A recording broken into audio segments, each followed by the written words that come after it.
The maniac who terrorized California in the 1960s called himself Zodiac in his letters to the press, and every resident of the country with a shudder waited for the next message of a serial killer.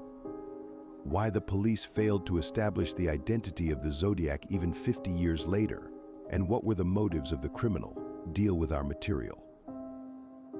About one of the most famous serial killers in the history of the United States for a long time was known little. For 50 years after the completion of a series of terrible crimes, police could not tell the real name of the brutal killer, nor describe his appearance, and even his pseudonym Maniac chose for himself, sending a letter to one of the newspapers in the state of California.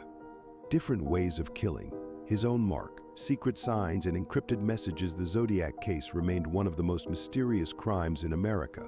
But on October 6, 2021, a group of private investigators announced that the identity of the maniac became known. The story of the Zodiac begins on December 20th, 1968. It was on that day that a serial killer committed his first crime and began a protracted investigation that kept all the U.S. police for many years. The first victims of the criminal were two people, a couple in love, who went on a first date to the picturesque Lake Herman in the town of Vallejo. However, the romantic evening ended tragically as soon as night fell to the car of 16-year-old Betty Lou Jensen and 17-year-old David Faraday approached the unknown man with a gun in his hand. The killer told the young people to leave the car, after which the Zodiac shot David and then caught up with and killed Betty. The bodies of the lovers were discovered shortly after the murder, but the police had no leads to catch the culprit. The Zodiac's next move was the murder of Darlene Ferrin and Michael Maggio, who also decided to spend time alone near Lake Herman. On July 4th, 1969, the lovers drove up to Blue Rock Springs Park and stopped by the water. At about 11 p.m., a man approached the car and shot the young people 5 times with a Luger pistol before firing 2 more test shots and fleeing the scene. The girl died immediately, while Michael, despite his injuries, managed to survive. It was this murder that led the police to believe that a serial killer was at work in the city. By that time, he had 4 victims on his account, and the similar handwriting and the weapon of the crime suggested that in both cases the same person had killed. By the way, a few hours later, the police guesses were confirmed. At about 1 a.m., the Vallejo Police Department received an anonymous call from the person on the other end of the line reporting the murder of 2 young men in a park and saying he was taking responsibility for the crime. The police immediately took action. They managed to locate the payphone from which the call was made. As it turned out, the killer made the call from outside the home of his victim, Darlene Ferrin. Also in the police station recorded conversation with the criminal, and the dispatcher later noted that the caller's speech was as if pre-prepared, and the killer himself spoke very calmly, even monotonously. However, the prompt response of the police yielded no results. The identity of the serial killer was still a mystery, and no new evidence could be found. However, on July 31st of the same year, the maniac himself decided to remind about himself. On that day, the editorial offices of 3 publications, the Vallejo Times-Herald, the San Francisco Chronicle, and the San Francisco Examiner, received 3 frightening messages containing information about car murders. The author of the letters, who identified himself as Zodiac, claimed to be the perpetrator of the crimes. In addition, all 3 messages contained encrypted fragments, which, according to the maniac, hid his name. The Zodiac demanded that the publications publish his letters no later than August 1st, or else he threatened to kill at least 12 people. Together with the city's police department, the newspapers decided to agree to Zodiac's terms, and on the appointed day, the city shuddered at the murderer's messages on the front pages of popular publications. 6 days later, the Zodiac sent another letter in which he wrote that he was now in control of the situation and also said he was waiting for a movie to be made about him. Dear editor, this is the Zodiac speaking to you. I'm back with you again. Tell Herb Cohen, American producer, I'm back. I've always been here. That Tosche San Francisco Police Department Inspector Dave Tosche is good, but he'll get tired of chasing me soon. I'm waiting for a good movie about me. Who's going to play me? I'm in control of events. Yours sincerely, the sign of the cross in a circle. Take a guess. The maniac signed his messages with an unusual sign, a small circle with a cross in it. The meaning of this signature is also still unknown, but some experts believe that this is the logo of the famous American company Zodiac, which was inspired by the killer. By the way, the police have not managed to decipher any of the 3 cryptograms that Zodiac sent with the first 3 letters, but it managed to 2 residents of the city, a math teacher, Donald Garden, and his wife, Betty. On August 8th, the couple published the transcripts of 2 of the maniac's messages, which stated that he enjoyed killing people and his victims would become his slaves in the afterlife. In the fall of that year, the Zodiac struck next near Lake Berryessa in Napa. He attacked Brian Hartnell and Cecilia Ann Shepard. The killer, armed with a gun and knife, informed the couple that he was an escaped convict and was going to steal their car. However, after the Zodiac tied up Brian and Cecilia, he massacred them in cold blood. The maniac then painted a circle crossed with a cross on his victim's car and fled. Brian Hartnell managed to survive, but his lover died on the way to the hospital. The police interviewed the survivor and from his words made a rough sketch of the perpetrator. A few hours after the crime, Zodiac called the police department and told them what had happened.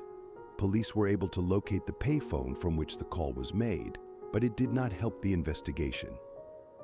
However, the officer of the police department, Ken Narlow, who was appointed in charge of the investigation, made a psychological profile of the serial killer and described his main characteristics, among which was his attraction to water bodies. All crimes were committed near water bodies, as well as his choice of victims. Each time the criminal deliberately chose a couple who preferred to seclude themselves in their car. In addition, Narlow noted the different choice of weapons, which was uncharacteristic of the typical image of a maniac. On October 11th, 1969, the Zodiac committed his last proven murder, which this time was different from previous ones. That day, the victim of the Zodiac's crime was cab driver Paul Stein, whom the maniac shot with a Luger, stole his wallet, and cut off a small piece of his shirt. The murder was witnessed by a group of teenagers who told police officers that they saw a dark-skinned man getting out of a cab. Police combed the surrounding neighborhoods, but encountered only one passerby who did not match the witness's description. A few hours later, the police station received a call from Zodiac, who decided to mock the officers. He said that immediately after killing the cab driver, 2 policemen approached him and asked him questions about the crime, but it did not even occur to them to suspect him. As it became clear from Zodiac's words, he was wearing a mask when he left the cab driver's car, and therefore the teens mistook him for an African American in the dark. This heinous omission left the entire police force in the city in a state of shock, and the nearly caught killer lay low for a while. However, the Zodiac's silence didn't last long. A few days later, he sent a letter to the Chronicle with a piece of Paul Stein's bloody shirt and revealed several details of the crime that were known only to the police. After that, the killer, between 1969 and 1974, sent about 20 more letters, including a postcard with a cryptogram, which could not be deciphered, a lengthy text of 7 pages, where the Zodiac talked about the murder of a cab driver, as well as messages confessing to another 36 murders, of which, by the way, he was not found guilty. In addition, some amateur detectives even speculated that Zodiac was not one criminal, but a whole group of killers who were probably members of some sect. A little later, one of the researchers put forward a version that Zodiac was a member of the sect family, the founder of which was Charles Manson.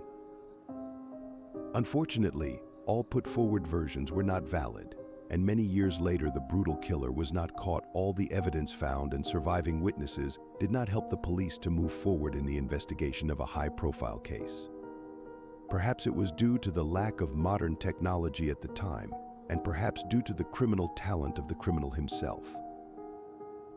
After 1974, the letters from the Zodiac stopped coming, but the investigation continued for many more years, and in some U.S.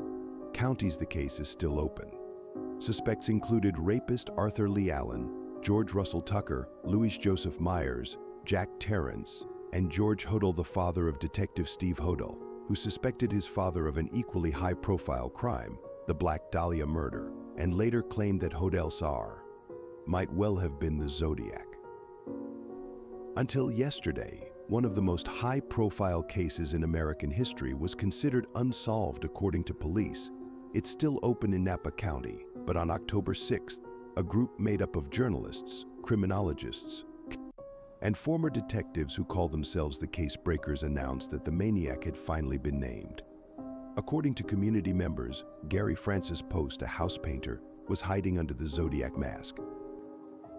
Notably, the alleged case solving was led to an investigation into the death of a victim not previously linked to the Zodiac personality. We're talking about Sherry Jo Bates, who was murdered in 1966 in Riverside. Her killer was never found, but evidence left at the crime scene led the Case Breakers to believe that the girl died at the hands of one of the most wanted criminals in the United States. The thing is that near the victim's body were found a watch, smeared with paint, as well as a characteristic boot print, which had previously been found near other victims of the Zodiac.